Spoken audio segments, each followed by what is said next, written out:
Do you know what an attached pronoun is? Can you translate an attached pronoun correctly? Can you see any attached pronouns in this surah? Hover your eyes over this for a second. There's one here, here, here, and here. This lesson will cover just that. Alhamdulillah, wassalatu wassalamu ala rasulillah, wa ala alihi wa ashabihi ajma'in, amma ba'd. This is a continuation from the last lesson regarding pronouns. As a quick recap, so far we have covered that pronouns are of two categories, one being detached and one being attached. In the last lesson, we covered detached pronouns, which I recommend you watch and understand first before watching this lesson. In this lesson, we will be covering attached pronouns. The attached pronoun is very similar to the detached pronoun that we learned in the last lesson. The question is, when will you use the attached pronoun and when will you use the detached pronoun? In simple, you will use the attached pronoun in two common situations. The first is when you are referring to someone or something, but you don't want to mention the name, idafa, which we covered in lesson 2, and the other is when someone or something is an object and you don't want to mention their name, which we call a maf'ul. I will give you an example of both of these situations in English first, so that the concept is easy to understand, and then we will have a look at them in Arabic. Let us take the name Khadija and Zaid. If you want to use a pronoun for possession, it means, for example, a pen, a car, a bag that is owned by either Zaid or Khadija. But because we don't want to mention their name, will we say he pen, she pen, he car, she car, or would we adjust these pronouns? He and she, yes, they are pronouns, but when you want to show possession, then we make slight adjustments in English. So we change he pen to his pen, she car to her car. These little adjustments that we make in pronouns in English is the same little adjustments that are made in Arabic. So what you would do is use your knowledge of the pronouns that you know so far for he, she, them, they, and then once you've found the one that you want to use, find the attached equivalent. So then the he will become his, the she will become hers, and the them will become theirs. These are examples of pronouns in English when it is used for possession. So his pen, her pen, their pen, our pen, my pen, all of these are pronouns for possession. The second is when you want to use the pronoun as an object. So let's take the example of Zaid hit Khadija. In this sentence, Khadija is the object because the hitting is being done to her.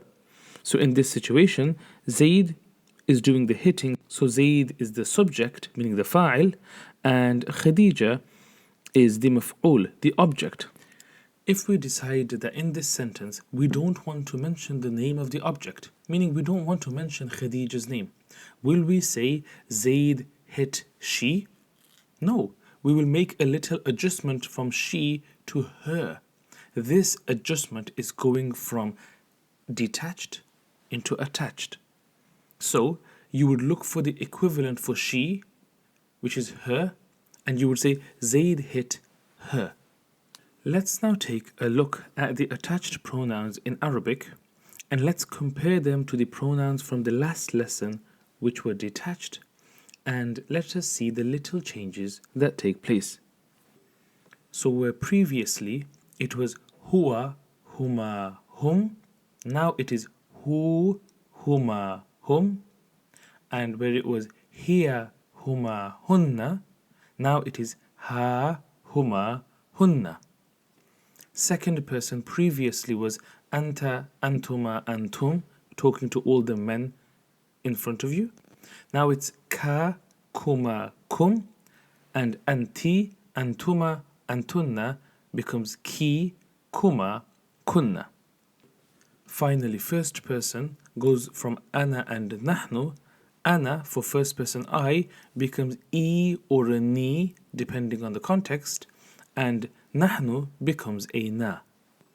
So again, on the attached pronoun chart here, you can see the Arabic and its translation when they are attached to a word. So once again, the pronouns are hu, huma, hum, ha, huma, hunna, ka, kuma, kum, ki, kuma, kunna, e and ni for first person, and na for plural. Now, it is extremely important that when you see a word and a pronoun that is attached to it, if you have not memorized this chart with its translation, you will not be able to recognize the attachment at the end of a word, and as a result, you will not be able to translate it correctly. This is why I would recommend you learn this chart first, memorize this chart with its translation, so that when you look at any text or any ayats of Quran or anything of that sort, you know which attachment to use and how it affects the translation. Let us take a look at some examples from the Quran where the attached pronouns are used. In Surah Yusuf, ayah number 12, Allah subhanahu wa ta'ala says, أَرْسِلْهُ مَعَنَا غَدًا يَرْتَعْ وَيَلْعَبْ. Here, our focus is on just the attached pronouns. We can see two here. One is an arsilhu, there is one attached pronoun here, and the other is ma'ana. So we see two. So first and foremost, you need to recognize the pronouns. Do you know what the who translates as? Do you know what the na translates as? Do you know what or who it is referring to? If you know that who is similar to huwa, the detached form, and na is similar to the nahnu, then you've got a little idea of which pronoun you are looking at. So here Allah subhanahu wa ta'ala says, أَرْسِلْهُ مَعَنَا. The brothers of Yusuf alayhi salam are saying, Arsil, send who? Send him, meaning Yusuf alayhi salam. Ma'a, with, na means us. Send him with us, ghadan, tomorrow, yarata, to enjoy, wa yal'ab, and to play. So here in this ayah you can see an example of two of the attached pronouns being used. If we take a look at the beginning of the Quran in Surah Al-Fatiha, in ayah number 5, we see the ayah, إِيَّاكَ نَعْبُدُ. So here, you, the ka is giving the meaning of you alone, na'budu, we worship. وَإِيَّاكَ, and you alone, the you meaning is coming from the ka, nasta'in, we ask for help. If you look at the next sentence, ihdina, na is the attachment to the word ihdi. So here, ihdi means guide, na, us, meaning you Allah, oh Allah, you guide us. Ihdi, na, as-sirat al-mustaqim. These are just a few examples from the many examples that you will find in the Quran, ayah after ayah, page after page, where you will see numerous attached pronouns in the Quran. This is why it is an extremely important concept to understand, so that you can identify them correctly, translate accurately, and at the same time use it when speaking or in language in the right context.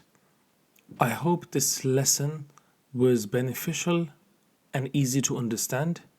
If there is anything you are unsure about or any questions you have, feel free to contact me, and inshallah I will do my best to get back to each and every one of you. I pray this lesson was of benefit to you. Jazakumullah khair for watching and listening. Assalamu alaikum wa rahmatullahi wa barakatuh.